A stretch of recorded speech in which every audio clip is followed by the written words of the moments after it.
स्वामी जी, आप योगाभ्यास करवाते रहिए। कुछ और बीमारियां जो हैं उसको भी शामिल कर लेते हैं। महिलाओं को सबसे ज्यादा ऑटो इम्यून डिजीज परेशान करती है स्वामी जी। 80 से ज्यादा ऑटो इम्यून डिजीज की 75% बीमारियां महिलाओं में ही पाई जाती हैं। इन ऑटो इम्यून डिजीज से महिलाएं कैसे बचें, इन बीमारियों से खुद को वो कैसे बचाएं, और बीमारियां ज्यादातर माँ, बहन और बेटियों को आखिर क्यों होती हैं, महिलाओं को क्यों होती हैं, जरा ये भी बताइएगा। ये शुरू हो जाती है बेटियों को 10-12 साल की उम्र से। कब? जब योग नहीं करती।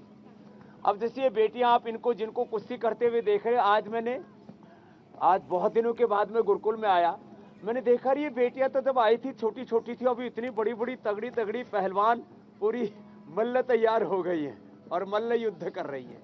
तो ये बेटियां जब योगाभ्यास करती है, तब जब 9, 10, 11 साल की उम्र से पीरियड स्टार्ट होते, वो पीरियड जब इरेगुलर नहीं होंगे, जब पीरियड पेनफुल नहीं होंगे, जब पीसीओडी नहीं होगी, यूट्रस में फाइब्स और ओवरी में सिस्ट नहीं होंगे, जब इनका थायराइड नॉर्मल रहेगा, जब इनके भीतर ब्लड का सर्कुलेशन एनर्जी का फ्लो फुल रहेगा, जब ये पूरी पॉजिटिविटी में जिएंगी, पूरी एनर्जी में जिएंगी, तो फिर कैसे ऑटोइम्यून डिजीज होंगी। इसलिए ये गोमुखासन और मंडूकासन तो मैंने प्रतीकात्मक रूप से हल्के वाले करवाए, जो पूरा कर सके। जैसे इन बच्चों को हमने तैयार किया पतंजलि गुरुकुलम में, ये भारत के 10, 15, 20 साल के बाद का भविष्य तैयार हो रहा है। और इन बच्चों को ना कोई ऑटोइम्यून डिजीज होंगी, न उनको ये जो आप बता रहे हैं कि ऑटोइम्यून डिजीज से फिर अलग अलग प्रकार के 75% जो भी रोग होते हैं उनका कारण ऑटोइम्यून डिजीज होती है। तो फिर ये ऑटो मोड पर लाना है बॉडी को। चलो अब मकरासन में लेट जाते हैं। अब हम तो कर रहे हैं भुजंगासन, मकरासन, सलवासन। अब ये सारा अभ्यास क्रम जो कठिन कर सके, मैं 3-4 विकल्प दे रहा हूं।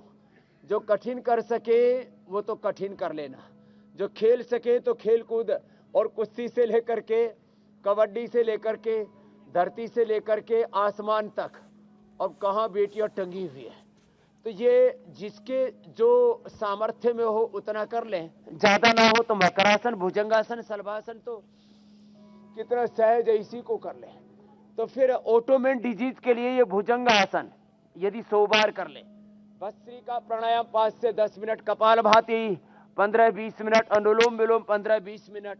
और जब SLEMS, autoimmune disease, Wilson disease कुछ ज्यादा ही हो जाए तो 1-1 घंटा भी हम कपालभाति, अनुलोम विलोम करवा देते हैं, और असाध्य रोगों को भी हम मिटा देते हैं। तो जो ज्यादा न कर पाए तो भुजंगासन ही कर ले। 10 मूल का काढ़ा या 10 मूल क्वाथ या 10 मूलारिष्ट तो रेडीमेड है ना, जो मेरे सामने रखे हुए। 10 मूलारिष्ट रोज पी लिया करे। आजकल हमने एक नया अवतार दिया लेडीज के लिए। जो पहले नारी सुधा हुआ करता था, उसका नाम हमने अब नारी कांति कर दिया है। नारी कांति सिरप, नारी कांति वटी, 4-4 चम्मच ये सिरप और 1-1, 2-2 गोली नारी कांति की, और शतावर चूर्ण थोड़ा सा ले ले, बस इतना सा कर ले। फिर लेडीज को कोई तकलीफ नहीं होगी, कोई समस्या नहीं होगी। और धीरे धीरे शुरू करके, जैसे बेटियां मेरे साथ करें, चलो फास्ट करो बेटियों। तो ये पतंजलि संन्यास आश्रम की बहनें भी हैं, इनके गुरु हैं, आचार्य हैं। अच्छा स्वामी जी, लंबे लंबे श्वासों के साथ ये ऐसे 100 बार तक जो कर लेंगे तो फिर ज्योत्सना की तरह पूरी पहलवान रहेंगी सब बेटियां। जी ज्योत्सना जी। स्वामी जी, ऑटोइम्यून डिजीजेस की हमने बात की। एक और परेशानी है जो महिलाओं को बहुत सताती है, और वो है हार्मोनल इम्बैलेंस, और सबसे बड़ी परेशानी के रूप में भी इसे देखा जा रहा है। तो कई बीमारियों की वजह से ये हार्मोनल इम्बैलेंस शरीर में होता है, हार्मोन्स का संतुलन बिगड़ता है।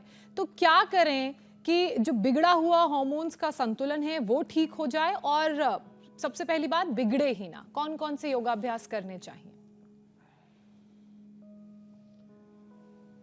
इसमें सर्वांगासन, कुछ बेटियां तो सर्वांगासन कर लेंगी, कुछ शीर्षासन। ये शीर्षासन और सर्वांगासन, इसका अभ्यास तो बचपन से ही करना चाहिए। तो फिर हार्मोनल इम्बैलेंस होगा ही नहीं। जो इतना भी ना कर पाए और हो गया हार्मोनल इम्बैलेंस, तो फिर वो अनुलोम विलोम कर ले। कपालभाति 15-20 मिनट, अनुलोम विलोम आधा घंटा करने से हार्मोनल इम्बैलेंस पूरा खत्म हो जाता है। 5-5 मिनट ये शीर्षासन सर्वांगासन करने से, जो बचपन से 1-1 मिनट 2-2 मिनट भी शीर्षासन सर्वांगासन करते रहेंगे, जिंदगी भर आंखों पर चश्मा नहीं चढ़ेगा, बाल नहीं झड़ेंगे, चेहरे पर नूर रहेगा। नहीं तो बाद में हम कहेंगे कांति लेप लगाओ, एलोवेरा जेल लगाओ, एलोवेरा जूस पियो, ये सब करना पड़ेगा। तो जो शीर्षासन करते रहेंगे, हार्मोनल इम्बैलेंस नहीं रहेगा। शीर्षासन और सर्वांगासन इसके लिए रामबाण। फिर हार्मोनल इम्बैलेंस के लिए और migraine pain, depression, stress, anxiety, नींद ना आना, दिल घबराना, चक्कर आना, बहुत तरह की दिक्कतें रहती है महिलाओं में। तो मेधावटी और मेमोरी ग्रिट एक एक गोली जरूर खा लिया करें सुबह शाम। तो कभी भी जिंदगी में सिर दर्द नहीं होगा, भूलने की बीमारी नहीं होगी। किसी किसी को दौरे भी पड़ते हैं, एपिलेप्सी के दौरे पड़ जाते हैं, मिर्गी के दौरे बोलते हैं, कहीं सीजर्स बोलते हैं, और फिर पाखंडी लोग उसी को भूत प्रेत व्याधि बता करके खूब माँ बहन बेटियों को ठगते हैं। तो उस ठगी से भी बच जाएंगी। मेधावटी और मेमोरी ग्रिट ले लें। और ये शीर्षासन और सर्वांगासन जो अभी हम कर रहे हैं, ये बेटियां कर रही है, कितने ऐसे एकाग्रता के साथ लयबद्ध होकर के 1-1 2-2 मिनट ये शीर्षासन सर्वांगासन बचपन से ही कर लिया जाए। और जो इतना भी न कर पाए तो कम से कम, मैंने कहा कपालभाति, अनुलोम विलोम तो सभी कर लेते हैं, ये 2 प्राणायाम करें। और भुजंगासन और मरकट आसन, ये 2 आसन ऐसे हैं, ये जरूर कर लेने चाहिए।